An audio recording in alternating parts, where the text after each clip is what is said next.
네, 저희 같이 나눌 말씀은 시편 13편 1절에서 6절까지 말씀입니다. 시편 13편 1절에서 6절까지 말씀입니다. 한 절씩 교독하고 6절은 같이 봉독하도록 하겠습니다. 시편 13편 1절에서 6절까지 말씀입니다. 네, 제가 먼저 봉독하겠습니다. 여호와여, 어느 때까지니이까? 나를 영원히 잊으시나이까? 주의 얼굴을 나에게서 어느 때까지 숨기시겠나이까? 나의 영혼이 번민하고 종일토록 마음에 근심하기를 어느 때까지 하오며 내 원수가 나를 치며 자랑하기를 어느 때까지 하리이까? 여호와 내 하나님이여, 나를 생각하사 응답하시고 나의 눈을 밝히소서. 두렵건대 내가 사망의 잠을 잘까 하오며 두렵건대 나의 원수가 이르기를 내가 그를 이겼다 할까 하오며 내가 흔들릴 때에 나의 대적들이 기뻐할까 하나이다. 나는 오직 주의 사랑을 의지하였사오니 나의 마음은 주의 구원을 기뻐하리이다. 내가 여호와를 찬송하리니 이는 주께서 내게 은덕을 베푸심이로다. 아멘. 네, 할렐루야. 네, 저희 이 시간 옆 사람들과 인사하면 좋겠습니다. 잘 되고 있습니다. 기도하면 됩니다. 네, 잘 되고 있습니다. 기도하면 됩니다. 네, 그렇습니다. 이 고백이 우리 성도님의 삶에서 나오는 고백이길 소망합니다. 성도님들에게 한 가지 질문을 던지면서 오늘 말씀을 나눌까 합니다. 성도님들께서는 성경은 누구의 말씀이라고 생각하십니까? 네, 아니면 100이면 100은 다 하나님의 말씀이라고 대답할 것입니다.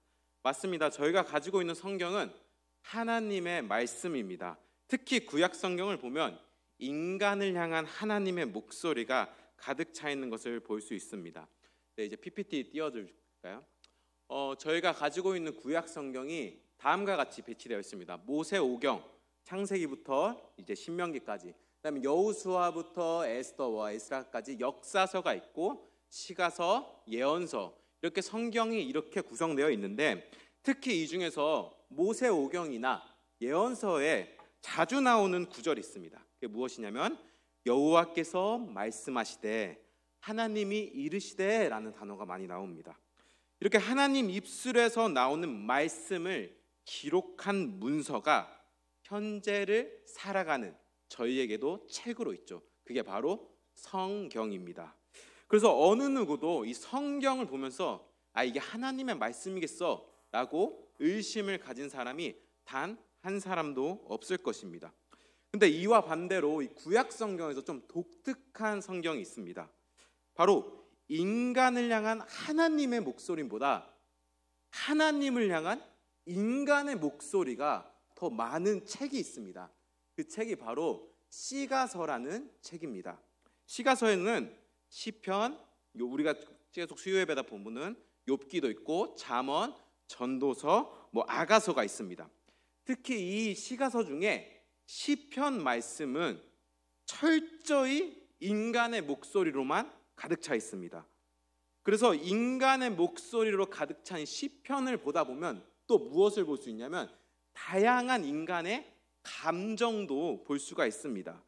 또한 이 시편의 유형을 보면 크게는 감사시, 찬양시, 탄식시, 제왕시, 순례시가 있습니다.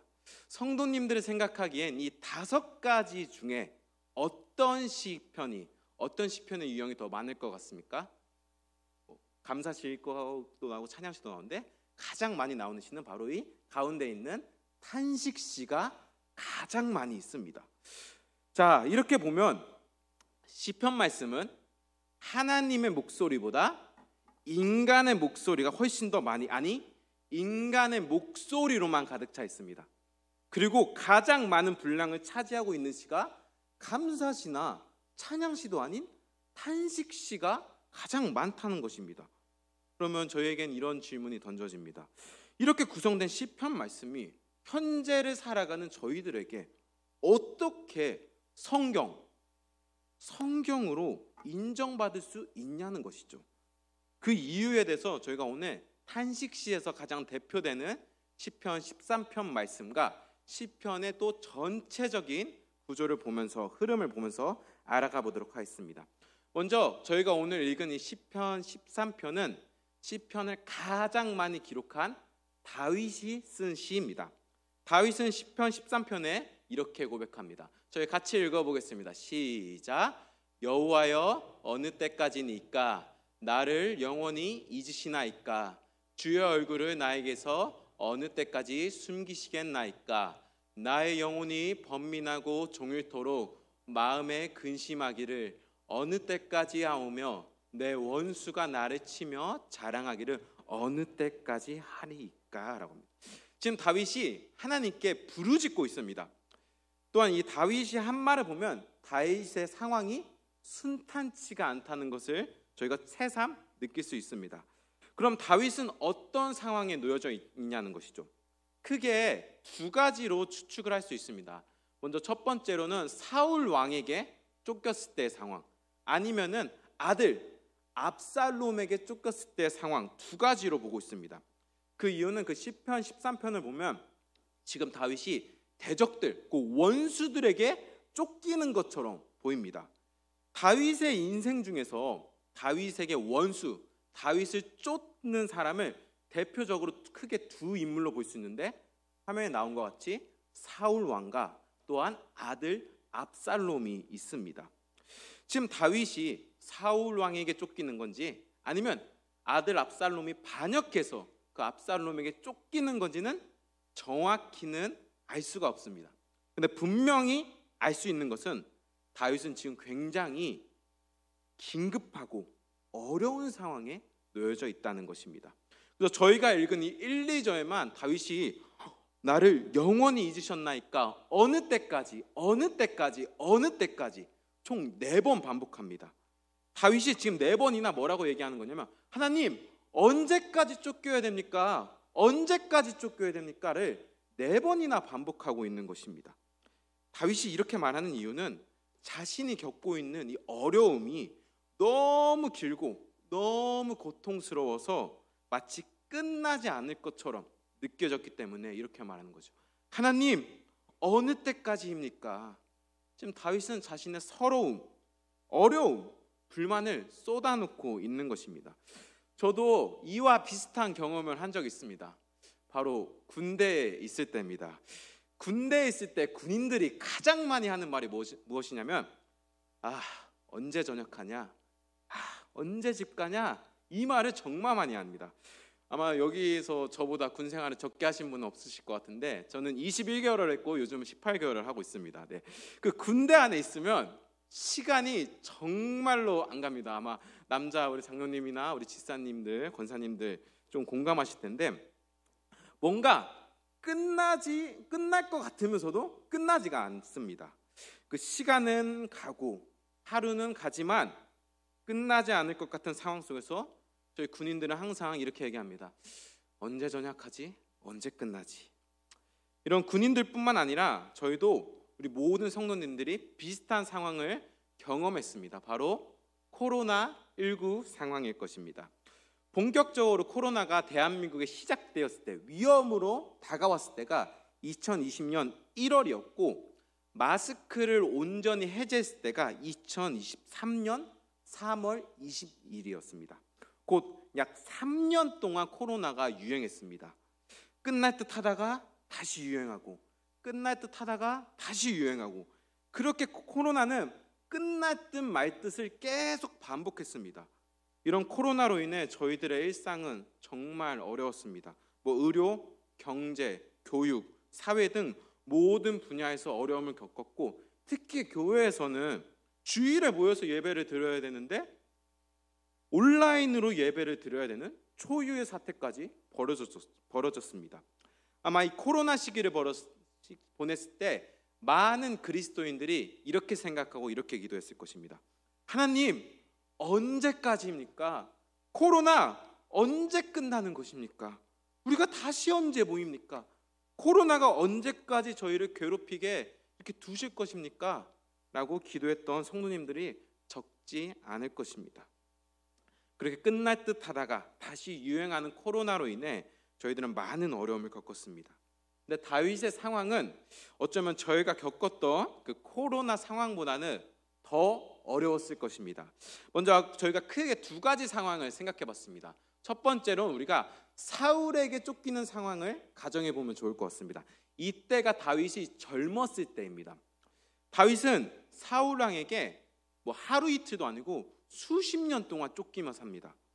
그래서 다윗은 아무도 없고 춥고 배고프고 그 냄새나는 동굴에서 맨날 숨어 사는 도망자로 살았습니다. 사실 다윗이 무슨 잘못이라도 하면 모르겠는데 단순히 이 사울 왕의 시기 하나로 다윗은 이스라엘 국가의 범죄자로 낙인 찍히게 됩니다. 한 나라의 왕이 다윗 한 명을 죽이기 위해 군대를 동원합니다. 또한 쫓기는 가운데 다윗을 도와준 사람을 사울이 죽이기도 하고, 또한 어떤 사람들은 다윗을 조롱하고 또한 배신하고 사울 왕에게 다윗의 위치를 고발합니다. 이렇게 다윗의 인생을 보면은 자신의 편은 모두 죽고 또한 그들이 배신하고 자신의 편도 없이 외롭게 지냈습니다. 매일 사울 왕으로 인해 삶과 죽음을 오고 갔습니다. 또 다른 가정, 이제 압살롬에게 쫓기는 상황인데 이때는 다윗이 늙었을 때입니다.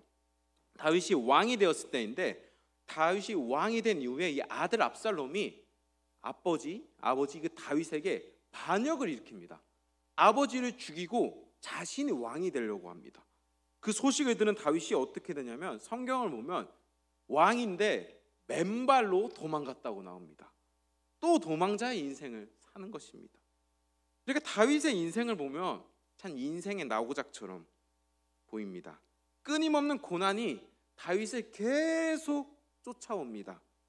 다윗이 지금 사울 왕에게 쫓기는 상황인지 아니면 아들 압살롬에게 쫓기는 상황인지 분명히 알 수 없지만 분명한 것은 다윗은 어떤 상황이든 외롭고 고독하게 그 죽음의 위기 속에서 쫓기고 있었다는 것입니다. 그래서 오늘 본문에서 다윗은 4번이나 얘기하는 것이죠.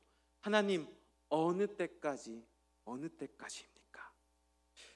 근데 저희는 이런 다윗의 모습을 보며 약간 이런 의문을 드는 분이 계실 수 있습니다. 다윗이 하나님께 저렇게 말해도 되는 거야? 저희들은 보통 하나님 앞에 나아갈 때 뭔가 경건하고 좀 좋은 모습으로만 나아가야 된다고 오해할 때가 있습니다. 하지만 저희 인간을 보면은 그냥 한 가지의 감정만 있는 것이 아닌 여러 가지 다양한 감정이 있습니다. 행복, 기쁨, 즐거움이 있을 수도 있고 아니면 분노, 서러움, 탄식이 있을 수도 있습니다. 이 모든 것은 하나님이 인간에게 주신 감정입니다. 그런데 앞서 말씀드린 것처럼 하나님 앞에 나아갈 때는 뭔가 행복하고 기쁘고 즐거운 모습으로만 나아가야 된다는 압박감, 그런 생각에만 사로잡혀 있습니다. 그래서 반대로 하나님께 분노, 탄식, 서러움으로 나아가면 안 된다고 생각할 때가 있습니다. 하지만 꼭 그렇지만 않습니다. 하나님이 세상을 창조하셨을 때 유일하게 인간만이 하나님과 관계를 맺고 대화를 할 수 있는 존재, 교제할 수 있는 존재로 인간을 창조했습니다. 대화란 보통 이 대화를 통해 저희는 관계가 형성이 되고 많은 대화를 통해 관계가 깊어지고 친밀해집니다. 그런데 이 대화가 한 사람만 일방적으로 이루어진다면은 그것은 깊고 친밀한 관계로 나아갈 수가 없습니다. 서로 쌍방의 대화를 통해 깊고 친밀한 관계가 이루어집니다. 이렇게 보았을 때 하나님은 인간을 창조하셨을 때 하나님이 말씀하시는 것에만 수동적으로 듣고 행동하는 기계처럼 창조하지 않으셨습니다. 하나님께서는 인간도 하나님에게 능동적으로 먼저 말하고 행동할 수 있는 존재로 창조하셨다는 것입니다. 그래서 하나님은 저희 인간을 어떤 기계가 아닌 다양한 감정을 통해 하나님께 능동적으로 말하고 다양한 반응으로 반응할 수 있도록 창조하셨다는 것이죠. 오늘 본문에서도 다윗이 지금 자신이 처한 상황 속에서 가지고 있는 서러움, 고통, 탄식, 불만 등 하나님 앞에 있는 모습 그대로 나아가고 있는 것입니다. 하지만 이런 다윗의 고백은 이러한 고통을 쏟는 것으로만 끝나지 않습니다. 저희 5절 말씀을 같이 읽어보도록 하겠습니다. 시작. 나는 오직 주의 사랑을 의지하였사오니 나의 마음은 주의 구원을 기뻐하리이다. 아니, 여기 5절부터 다윗의 고백이 좀 바뀐 걸 저희가 느낄 수가 있습니다. 전까지만 해도 막 쫓기는 상황에서 하나님 언제까지입니까? 저 죽을 것 같습니다 하다가 갑자기 여기 와서 나는 오직 주의 사랑을 의지하였사오니 나의 마음은 주의 구원을 기뻐하리이다 라고 합니다. 다윗이 조울증이 있는 것도 아니고 왜 이러냐는 것이죠. 지금 다윗은 자신의 모든 고통을 하나님께 솔직하고 말하고 난 뒤에 하나님의 사랑을 의지한다고 합니다. 이 사랑을 옛날 성경에서는 인자하심이라고 번역했고, 이것을 히브리어로 우리가 잘 아는 헤세드입니다. 신실한 사랑, 언약적 사랑을 말합니다. 곧 다윗은 하나님의 변함없는 신실한 사랑, 자신을 끝까지 지켜주시고 사랑해 주시는 그 하나님의 언약을 의지한다고 고백합니다. 다윗은 전에 아까 제가 얘기했던 것처럼 과거에 죽을 뻔한 상황이 수도 없이 많았습니다. 하지만 그런 상황 속에서 다윗은 무엇을 경험했냐면 그 죽을 것 같은 상황 속에서도 자신을 구원해 주시고 자신을 지켜주신 그 하나님, 그 헤세드를 경험했습니다. 그 헤세드를 경험한 다윗이 지금 음침한 골짜기에 있을지라도 목자가 되어주신 하나님을 다시 의지하고 기억하게 됩니다. 그리고 지금 이 순간에도 자신을 변함없이 이끌어 가실 것을 신뢰하게 되는 것입니다. 곧 다윗은 자신을 향한 변함없고 신실한 하나님의 사랑과 그 은혜를 의지하고 결단하기로 그것을 입술로 고백하는 것입니다.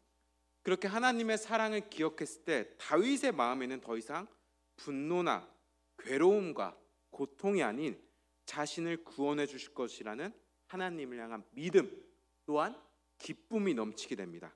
그것을 그 뒤에 나와 있죠. 나의 마음은 내가 그 하나님의 헤세드를 기억해 보니, 그것을 다시 의지해 보니 나의 마음은 주의 구원으로 기뻐하리이다 라고 합니다. 그리고 마지막에 다윗은 6절에 이렇게 고백합니다.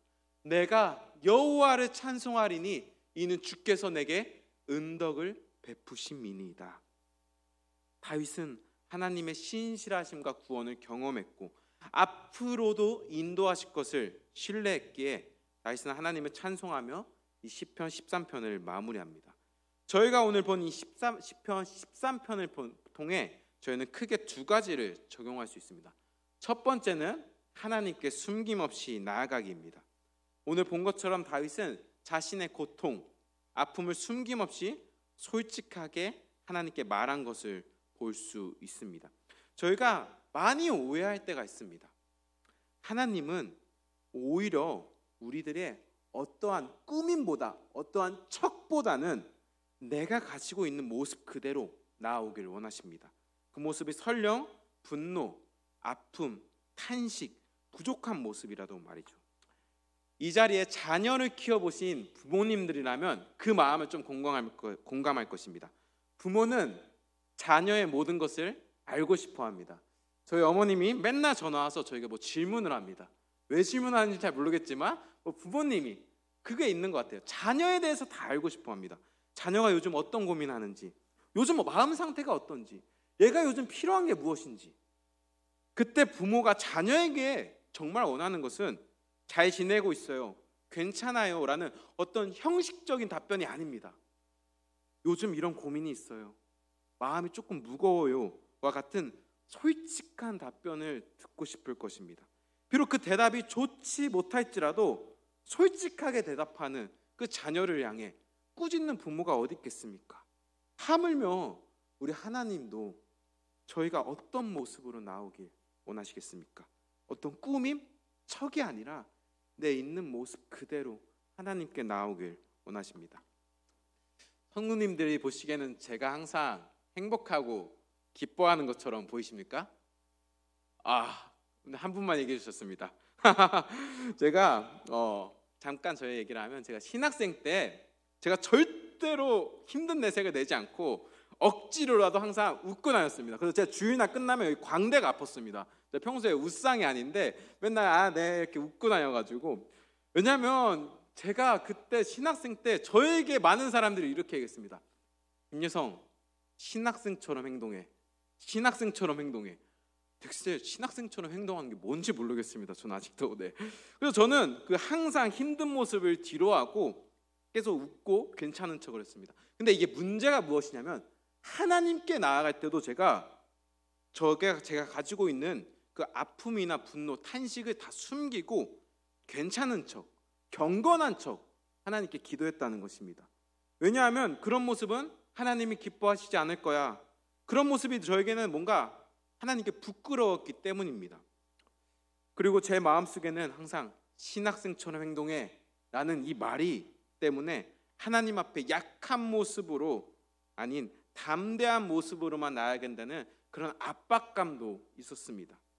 그러던 어느 날 저에게 정말 여러 가지 문제가 막 다가왔습니다. 뭐 학업에 대한 스트레스, 또 가정에 대한 문제도 생겼고, 또 여러 사역이나 관계, 여러 가지 그 문제가 다가왔을 때 정말 감당하기가 어려웠습니다.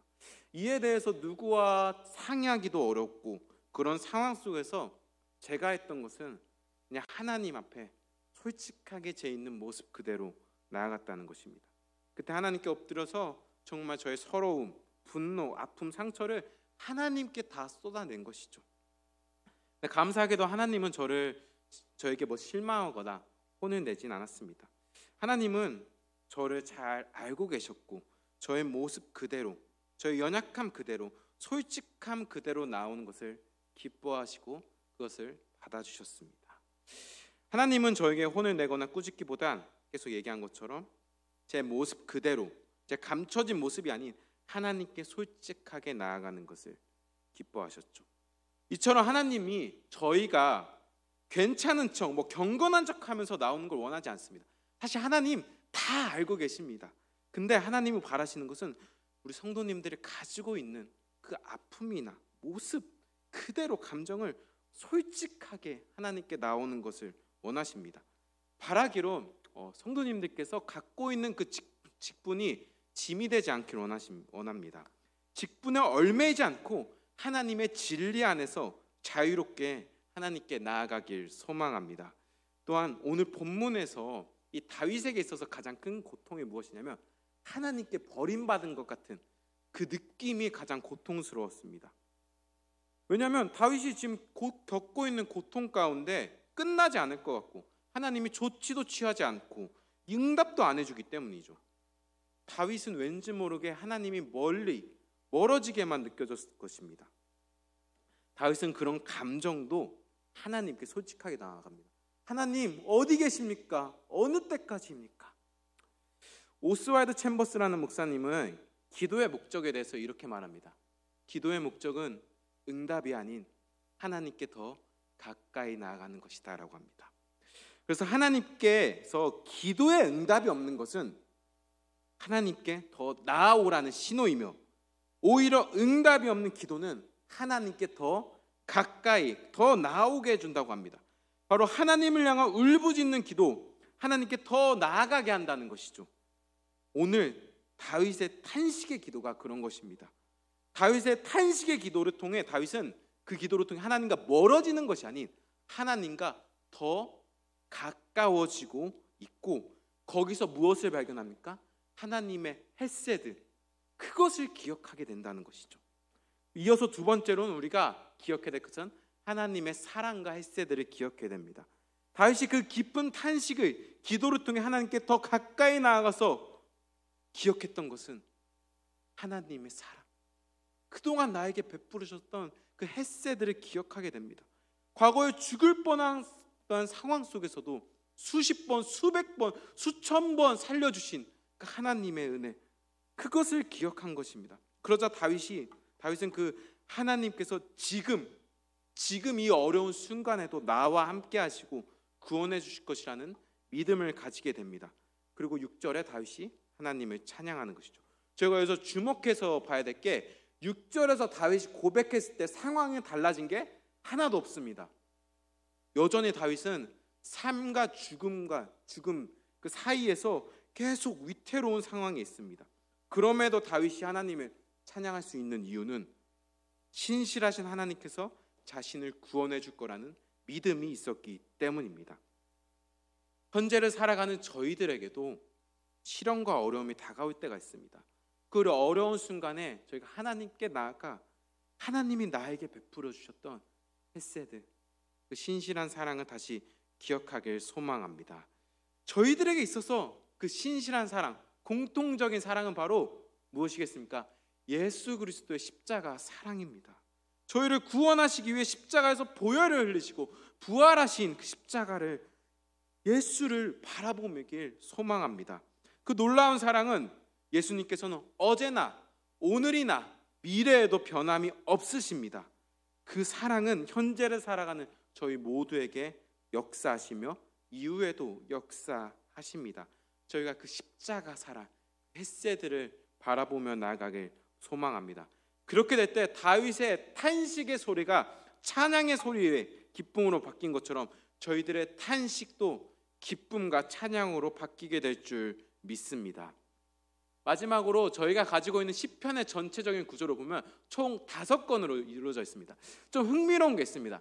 각 권의 마지막 절마다 이렇게 나와 있는데 저희가 다 읽어줄 수는 없는데 각 권 마지막 절마다 공통적으로 나오는 단어가, 구절이 있는데 그거 무엇이냐면 하나님을 영원히 찬양하라, 찬양하라, 찬양. 1권 마지막에도 나오고 2권 마지막에도 3권 마지막, 4권 마지막, 5권 마지막. 한번 성도님들이 집 가서 또 찾아보면 좋을 것 같습니다. 저희가 처음에 말씀드린 것처럼 시편에서 가장 많은 시가 무엇이라고 했을까요? 탄식시라고 했습니다. 시편 초반부에는 탄식시가 정말 많이 나옵니다. 그런데 중반부터는 탄식시보다는 찬양시가 더 많이 나옵니다.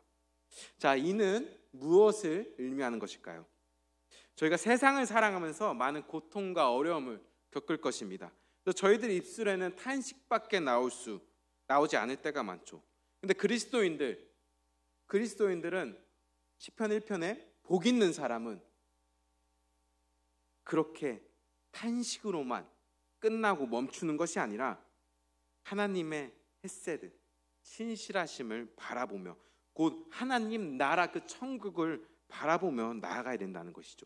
그때 저희는 더 이상 탄식이 아닌 이제 탄식이 무엇으로? 찬양으로 바뀌어 하나님 나라를 바라보며 나아가길 소망합니다.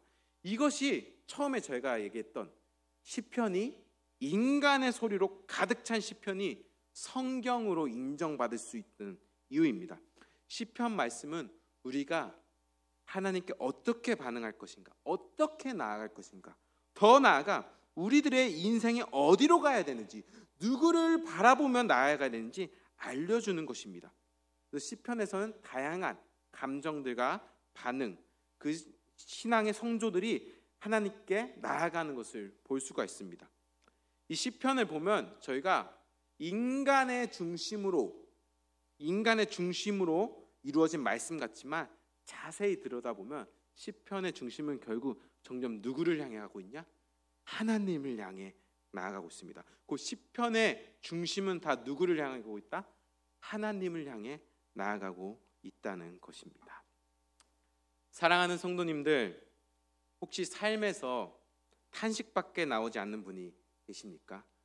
마치 이 시편에처럼 우리들의 인생이 마치 탄식밖에 나오지 않을 때, 마음속에는 가슴과 기쁨보다는 뭔가 응어리가 있는 것처럼 무겁고 괴로운 분들이 계십니까?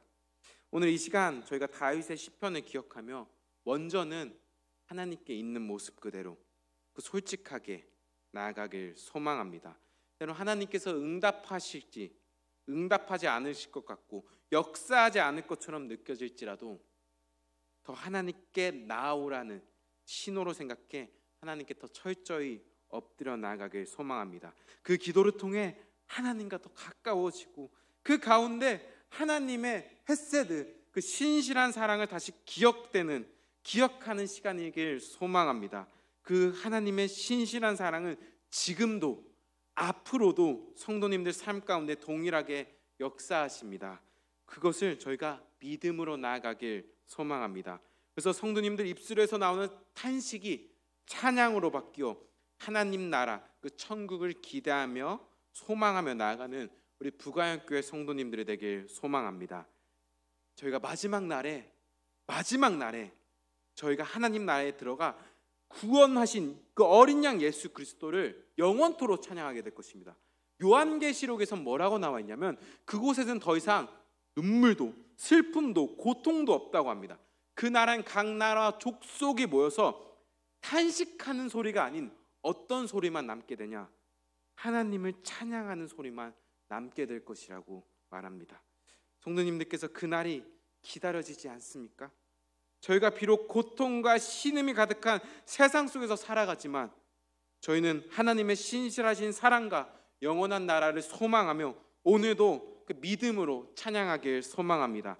이 땅의 현실이 어떠하든 주님의 신실한 사랑과 약속을 붙들며 탄식에서 찬양의 입술로 바뀌는 우리 부가영교회 성도님들이 되길 소망합니다. 제가 기도하겠습니다. 사랑에 많으신 아버지 하나님, 저희가 오늘 시편 13편 말씀과 또한 시편 전체적인 흐름을 통해 우리가 하나님께 어떻게 나아가야 되는지에 대해서 보았습니다. 때로는 우리가 하나님 앞에 척하는 모습, 꾸미는 모습, 여러 가지 모습으로 나아갈 때가 있었습니다.